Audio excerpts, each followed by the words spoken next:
Hello students, welcome back to my channel. How are you? Hopefully you all are well. Today we are going to study a new chapter. This is a very interesting story and lesson name is 3 questions and class 7 honeycomb book. Let's begin. A king has 3 questions and he is seeking answer to them. कि king है इस story में और उसके 3 questions हैं और उसको उसके आंसर चाहिए. व्हाट आर द क्वेश्चंस कि क्वेश्चंस क्या हैं. Does the king get what he wants और क्या किंग को उसके आंसर मिलते हैं नहीं मिलते हैं. तो जानने के लिए स्टोरी पढ़ते हैं. The thought came to a certain king. Certain king है कि कोई नेम नहीं दिया गया है, ठीक है, कोई किंग है और उसके एक थॉट आता है कि he would never fail if you new 3 things, कि वो कभी फेल नहीं होगा अगर उसको 3 आंसर्स मिल जाए. 3 क्वेश्चंस का आंसर मिल जाए. दीज 3 थिंग्स वर 3 थिंग्स क्या है. What is the right time to begin something. Right time क्या कोई भी काम शुरू करने का. Which people should he listen to, किसको किस पर्सन को सुनना चाहिए. What is the most important thing for him to do, और सबसे इंपॉर्टेंट काम है जो उसे करना चाहिए. The king therefore send messengers throughout his kingdom. और जो किंग क्या करता है उसी टाइम अपने मैसेंजर को सारे किंगडम में भेज देता है. प्रॉमिस करता है कि वो बहुत ज़्यादा अमाउंट मनी का तो उस पर्सन को देगा जो उसको उन 3 क्वेश्चंस के आंसर देता है. Many wise man came to the king. और बहुत सारे वाइज पीपल उसके मतलब कि किंग के पास आए, but they all answer his question differently. सभी ने उनके आंसर डिफरेंट दिए. In reply to the first question के आंसर बोला. सम सेट कुछ ने कहा कि king must prepare time table. King को टाइम टेबल प्रिपेयर करना चाहिए. देन फॉलो स्ट्रिक्टली, और स्ट्रिक्टली फॉलो करना चाहिए. Only in this way they said could he do everything at a proper time. और ये सब करके वो सब कुछ प्रॉपर टाइम पे कर सकता है. Other said that it was impossible to decide in advance the right time for doing something. दूसरों ने बोला कि भाई एडवांस में कोई मतलब कि मैं पता नहीं लग सकता ना कि भाई क्या काम अर्जेंट आ सकता है, तो ये भी सही नहीं है. The king should notice all that was going on. King को नोटिस करना चाहिए कि चल क्या रहा है, मतलब कि जो भी अवॉइड फुलिश प्लेजर्स, जितने भी मतलब कि यूजलेस काम है उनको अवॉइड कर देना चाहिए. And always do some whatever seem necessary at the time. और वही काम करना चाहिए जो उसको इंपॉर्टेंट नजर आए. Yet other said that the king needed a council of wise who would help him act at the proper time. और कुछ ने बोला कि किंग को एक काउंसलर की जरूरत है जो उसको हेल्प करेगा प्रॉपर टाइम में. This was because one man would find it impossible to decide correctly without help from others the right time for every action. कि इससे क्या होगा कि अगर वो कोई पर्सन अपॉइंट करता है तो वो जैसे कोई डिसीजन लेना होगा तो वो उसको इजिली हेल्प कर सकता है. But then other said there were something which could be urgent. अब लोग कुछ उन्होंने बोला कि कुछ ऐसा भी हो सकता है जो बिल्कुल ज़्यादा ही अर्जेंट है. तो this thing could not wait for the decision of the council. और उस डिसीजन के लिए ये तो नहीं कि हम काउंसलर का ही वेट करेंगे, कहीं बस some time on the spot decision लेना होता है. In order to decide the right time for doing something it is necessary to look into the future. वो कहते हैं कि अगर सबसे में राइट टाइम देखना है ना कि कोई काम करने के लिए कोई है, तो हमें ज़रूरी है कि हमें फ्यूचर का पहले से ही पता हो जाए. Only magician could do that. और मैजिशियन ही वो काम कर सकते हैं. The king therefore would have to go to the magician. कि किंग को मैजिशियन के पास जाना चाहिए. In their answer to the second question, some said that people most necessary to the king were his counselors, others said the priests, and few others chose the doctors, and yet others said that his soldiers were the most necessary.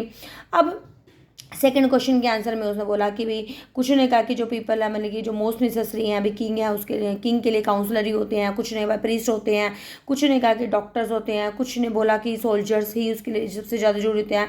Third question के लिए बोला गया कि science सबसे ज़्यादा जरूरी है. Other choose कुछ ने बोला कि फाइटिंग, जैसे भाई किंग है अपने किंगडम को बचाने के लिए फाइटिंग, वार वगैरह होता है तो फाइट करनी पड़ेगी, तो फाइटिंग जरूरी है. येट अदर कुछ ने बोला कि भाई भगवान ही सब कुछ है तो रिलीजियस वर्शिप. ठीक है. And the answer to the question were so different. सभी आंसर क्वेश्चन के सभी डिफरेंट थे. तो king was not satisfied. King भाई सेटिस्फाइड नहीं था. Gave no reward. और गेव कोई किसी को कोई रिवार्ड नहीं दिया. Instead he decided to seek the advice of a sudden hermit. इसके बजाय उसने डिसाइड किया कि वो ना एक हर्मिट से एडवाइस लेगा, एक साधु से लेगा. Who was wisely known for his wisdom. और जो भी फेमस था अपनी विजडम के लिए सभी जगह. The hermit lived in a would which he never left. और मतलब कि हर्मिट है जो साधु था वो एक जंगल में रहता था जो कभी भी उसने छोड़ी नहीं वो hut. He saw no one but simple people. वो कभी ऐसे किसी से नहीं मिलता लेकिन जो सिंपल लोगों से मिलता था. So the king put on ordinary cloth. तो किंग ने क्या कि अपने सिंपल से कपड़े डाले. Before he reach the hermit hut the king left his horse and with bodyguard and went on alone. अब जैसे राजा आया भाई, राजा के साथ तो भाई घोड़े और सेना भी चलती है ना, तो वो कुछ मतलब कि पीछे ही उसकी हट से छोड़ के और फिर वो उसे मिलने के लिए जाता है हर्मिट से. As the king came near the hermit hut. और जैसे ही किंग हर्मिट के हट के पास आता है तो he saw the hermit digging the ground. Digging होता है खोदना. ठीक है. तो वो ग्राउंड को खोद रहा होता है. ही ग्रीटेड होता है वेलकम करना. किंग का वेलकम करता है. Continue digging. और लगातार वो खोता रहता है. ये नहीं है कि भाई किंग आया है तो वो काम छोड़ देगा, उसे बोलना शुरू कर देगा. वो अपना मतलब जो काम है वो कंटिन्यूस रखता है. The hermit was old and weak. जो हर्मिट होता है वो बड़ा ही ओल्ड था, वीक था. As he worked he breathe heavily. और जैसे वो काम करता था वो बड़ी हैवी सांस चढ़ रहे थे उसको. The king went up to the hermit and said I have come to you. और जो किंग है वो हर्मिट के पास जाता है और कहता है कि भाई मैं तुमसे मिलने के लिए आया हूँ. Wise hermit to ask you to answer 3 question. मुझे 3 क्वेश्चन है मेरे, मुझे आंसर चाहिए. How can I learn to do the right thing at the right time, who are the people I need most, what affairs are the most important, same वही 3 question कि right time क्या होता है, right person कौन सा होता है, right most important काम कौन सा होता है। Hermit listen to the king, hermit सुन रहा था किंग को बट डिड नॉट स्पीक, लेकिन वो कुछ बोलता नहीं है, वो ना डिगिंग करता रहता है। फिर वो किंग उसको बोलता है कि तुमने थक गए हो, लेट मी टेक द स्पैड, स्पैड मतलब जैसे ये जो हाथ में है ना इसके स्पैड कसी, मतलब कि कसी तो नहीं बोलेंगे इसको, फाला टाइप में होता है कुछ, जैसे उसको मतलब कि वो क्या बोलते हैं लैंड को खोदने के लिए होता है, डिग करने के लिए होता है, ठीक है। ये जो पिक्चर में देखो विजिबल है, स्पेड होता है। और अपने वो कहते हैं कि मैं आपकी जगह ये काम कर लेता हूँ, thanks at the hermit, hermit कहता है कि ठीक है thank you giving the king his spade, और अपनी स्पेड उसको दे देता है। Then he sat down the ground, और वो ग्राउंड पे बैठ जाता है। Then the king had dug the 2 beds, 2 beds मतलब क्यारियों को बोलते हैं, तो वो क्यारी उसने खोद ही 2 और वो रुक जाता है और रिपीट करते फिर क्वेश्चन, भाई मैंने खोद भी दी, अब तो मुझे क्वेश्चन के आंसर बता दो। Hermit give no answer, hermit कोई आंसर नहीं देता, खड़ा रहता है, stretching out his hand for the spade, और फिर हमें हाथ बढ़ाता है कि भाई चलो इस पर मुझे दे दो, और वो कहते हैं नाउ यू रेस्ट, अब तुम रेस्ट कर लो और मैं काम कर लेता हूँ। But the king don't give him the spade, लेकिन किंग है वो अपनी स्पेड नहीं देता है और वो उसको कॉन्टिन्यूसली डिग करना शुरू कर देता है। 1 आवर पास, देन अनदर, 1 घंटा बीत गया, अभी दूसरा बीत गया। Sun went down behind the trees, और जिससे सूरज शाम तक छिप जाता है पेड़ों के पीछे। At last the king stuck the spade, और किंग क्या करता है रख देता है जो स्पेड होता है ग्राउंड में, and said I came to you wise man, कि मैं आपके पास वाइज मैन आया हूँ अपने आंसर के लिए, क्वेश्चन के लिए। If you can give no me no answer, अगर तुम मुझे आंसर नहीं दे सकते टेल मी, मुझे बता दो, आई विल रिटर्न, मैं घर वापस चल जाऊँगा। Here come someone running said the hermit, hermit एकदम से बोला कि कोई वहाँ पे आ रहा है, दौड़ता हुआ आ रहा है उनकी तरफ। Second part, the king turn down, और एकदम किंग टर्न करता है, सो ए बियर्ड मैन, एक बियर्ड मैन होता है, दाढ़ी वाला आदमी होता है, वो उसकी तरफ दौड़ रहा होता है। हिज हैंड वर प्रेस अगेंस्ट हिज स्टमक, उसका जो हाथ होते हैं उसके स्टमक पे लगे होते हैं, फ्रॉम विच जिसमें से ब्लड आ रहा होता है। When he reach the king, जैसे वो राजा के पास आता है और वो फेंट हो जाता है, and fell to the ground, ground में गिर जाता है। And the king and the hermit remove the man clothing, और जो किंग और वो मिलके हरमिट मिलके उसके जो कपड़े हैं वो रिमूव कर देते हैं, और found a large wound in stomach, उसको देखते हैं कि उसको तो बहुत बड़ा जख्म हो गया उसके स्टमक में। किंग वॉश करता है, कवर करता है उसको अपने हैंडकरचीफ से, पर ब्लड अभी भी रुक नहीं रहा था। किंग क्या करता है उसको रीड्रेस करता है दोबारा, जब तक उसका जो ब्लड है वो रुकता नहीं है। मैन फेल्ट बेटर, अब मैन अच्छा फील कर रहा होता था। Ask for something to drink, कुछ पीने के लिए मांगता है। The king brought fresh water, king उसके लिए फ्रेश वाटर लेकर आता है, उसको देता है पीने के लिए। By this time the sun had set, और इस टाइम तक ना सन बहुत मतलब जैसे शाम तो हो गई थी, तो और मतलब रात होती जाती है। एयर वॉज कूल, ठंडी हवा चल रही थी। King with the hermit help carried the wounded man into the hut and laid him on the bed, अब किंग क्या होता है हर्मिट की हेल्प करता है उस वाउंडेड मैन को उसके हट में लेके जाने के लिए, उसको बेड पे लेटा देता है। लेट क्या होता है लेटाना। The man close his eyes, man अपने आइज क्लोज कर लेता है, ले क्वाइट, और आराम से लेट जाता है। King tired by his walk, अब किंग भी थक जाता है, वॉक करता है वो और काम भी करता है उसके साथ जो भी उसने किया था दिन भर उसने, ठीक है। वो भी फर्श पे लेट जाता है। Slept through out the night, और सारा वहीं पे सो जाता है। व्हेन ही वॉक, जैसे वो जागता है, it was several minutes before he could remember, और जैसे कुछ थोड़ा सा ही टाइम हुआ था जब उसको याद आता है कि where he was and who strange beard man, फिर उसको याद आता है कि वो वहाँ कहाँ पे था। अभी स्ट्रेंज बियर्ड मैन भी था जो बेड पे लेटा हुआ था। For give me said the beard man in a week voice, और जैसे जो वीक मैन जो लेटा होता है वो बड़े आराम से कहता है कि मुझे माफ़ कर दो।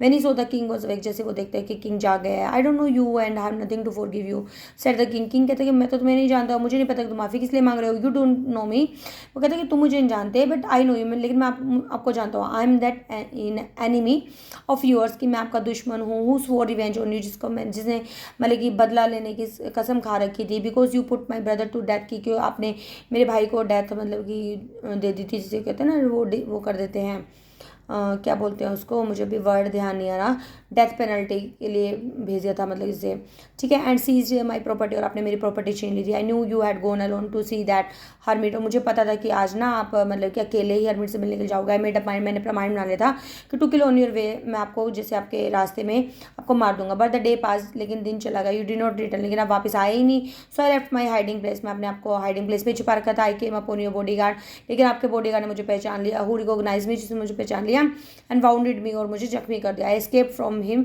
But I should have died if you had not dress me my wounds, मैं मतलब कि अगर मतलब कि आप मुझे ना बचाते तो मतलब मैं आई एस्केप फ्रॉम मी, मैंने उनसे अपने आप को तो बचा लिया, ठीक है, लेकिन मैं मर जाता अगर आप मुझे ड्रेस नहीं करते मेरे वाउंड को। I wish to kill you, मैं आपको चाहता था मार दूँ, but you have save my life, लेकिन आपने तो मेरी लाइफ बचा दी ना। If I live I will serve you as most faithful servant, कि जब तक मैं जीऊँगा तो मैं आपको बिल्कुल फेथफुल रिलायबल सर्वेंट की तरह आपकी सेवा करूँगा, और मैं प्रॉमिस करता हूँ कि मेरे जो आने वाली जनरेशन मेरे बच्चे भी वही काम करेंगे, मुझे माफ़ कर दो।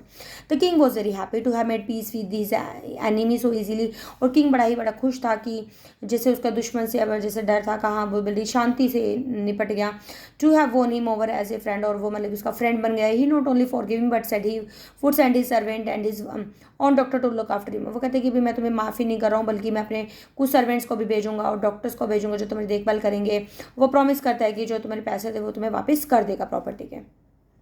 Leaving the wounded man the king went out of the हट। जैसे वो वाउंडेड मैन चला गया तो किंग देखता है कि भी हट से बाहर, और वो इधर उधर देखता है हरमिट को। बिफोर गोइंग अवे, वो सोचते कि जाने से पहले he wished once more to get answer. वो कहते हैं कि मैं चाहता हूँ कि भाई एक बार फिर से दोबारा क्वेश्चन का आंसर पूछ लेता हूँ।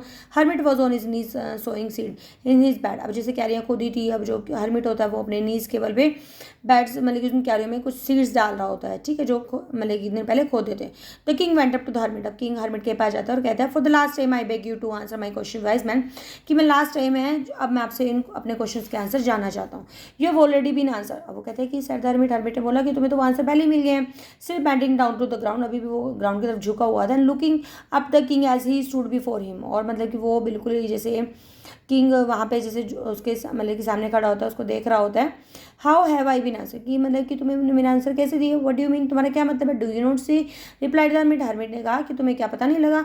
If you had not pitied my weakness yesterday, अगर तुम्हें मेरी मतलब कि वीकनेस पे, मेरे जो थकने पर मैं तुम्हें दया ना आती, तो had not dug these beds, तो मेरे लिए ना डग करते। And you would have gone, और तुम यहाँ से चले जाते। Then that man would have attack you, और वो आदमी तुम्हें अटैक कर लेता, और यू और तुम्हें फिर ये बाद में लगता कि तुम वहाँ पे रुक जाते था। So the most important time was when you were digging the bats. तो मोस्ट इंपॉर्टेंट टाइम क्या हुआ, जब तुम मतलब वो क्यारियाँ खोद रहे थे। And I was the most important man, और मैं ही तुम्हारे लिए मोस्ट इंपॉर्टेंट मैन था कि तुमने मेरे लिए अच्छा किया। Your most important business. Afterward, इसके बाद द मैन रेंट हुए, जो तुम्हारे पास आदमी आया, द मोस्ट इंपॉर्टेंट टाइम वो था जब तुमने उसके लिए केयर की। Because if you had not dress his wound, अगर तुम उसके वाउंड्स को ड्रेस ना करते तो वो आदमी मतलब कि मर जाता। और having made peace with you, और अब जैसे तुम्हारे साथ बिल्कुल मतलब कि नॉर्मल हो गया है, शांति हो गई है, मतलब कि कोई लड़ाई झगड़ा नहीं रहा है। So was the most important man, तो इसलिए वो बहुत ही मोस्ट इंपॉर्टेंट पर्सन था। What you did for him, जो तुमने उसके लिए किया और वही मोस्ट इंपॉर्टेंट काम था।